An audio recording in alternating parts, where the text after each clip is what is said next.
ഇന്ന് നമ്മൾ പരിചയപ്പെടാൻ പോകുന്നത് റിലേയും കോൺടാക്റ്റും തമ്മിലുള്ള വ്യത്യാസമാണ്. ഇതാണ് നമ്മൾ നോർമൽ യൂസ് ചെയ്യുന്ന ഒരു റിലേ. എല്ലാവർക്കും അറിയുന്ന പോലെ കോൺടാക്ടർ.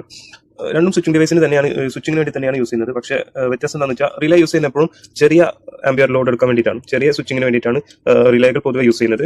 അതറിയാം, ഈ കാണുന്ന റിലേയുടെ കോയിൽ വോൾട്ട് 24 വോൾട്ട് DC ആണ്. ഇത് അതിൻ്റെ ഒരു യൂണിറ്റാണ്. ഇത് 230 വോൾട്ട് AC വർക്ക് ചെയ്യുന്ന ഒരു കോയിലാണ്. ഇതാണ് കോൺടാക്ടർ. കോൺടാക്ടർ പൊതുവെ ഹൈ ആംബിയർ കൂടിയ സ്ഥലത്താണ് നമ്മൾ യൂസ് ചെയ്യുന്നത്. ഇതിൽ ഒരുപാട് NONC കോൺടാക്റ്റിൽ അഡീഷണൽ നമുക്ക് ആഡ് ചെയ്യാനും ഓവർലോഡ് പോലുള്ള പ്രൊട്ടക്ഷൻ കൊടുക്കാനൊക്കെയുള്ള കാര്യങ്ങൾ നമുക്ക് ചെയ്യാൻ പറ്റും. ഇതൊരു 24 വോൾട്ട് DC ആണ്. ഇതിങ്ങനെ നമുക്ക് ഊരാൻ കിട്ടും.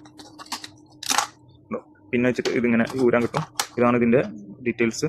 A1A2 ഇതിൽ നമ്പർ കൊടുത്തിട്ടുണ്ട്. ഈ സെയിം നമ്പർ ഇതിന്റെ ഈ സൈഡിൽ മാർക്ക് ചെയ്തിട്ടുണ്ട്.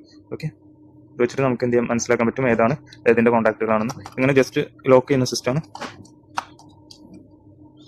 ഈ റിലേയുടെ മുകളിൽ കാണുന്ന പച്ച ബട്ടൺ ഉണ്ടല്ലോ, ഇതൊരു റിലീസിങ് സ്വിച്ചാണ്. അതായത് കോയിൽ പിടിക്കുമ്പോൾ എങ്ങനെയാണോ കോൺടാക്റ്റുകൾ ഉണ്ടാവുക അതുപോലെ ഇത് വലിച്ചു കഴിഞ്ഞാൽ കോൺടാക്റ്റുകൾ മൂവ് ചെയ്യും.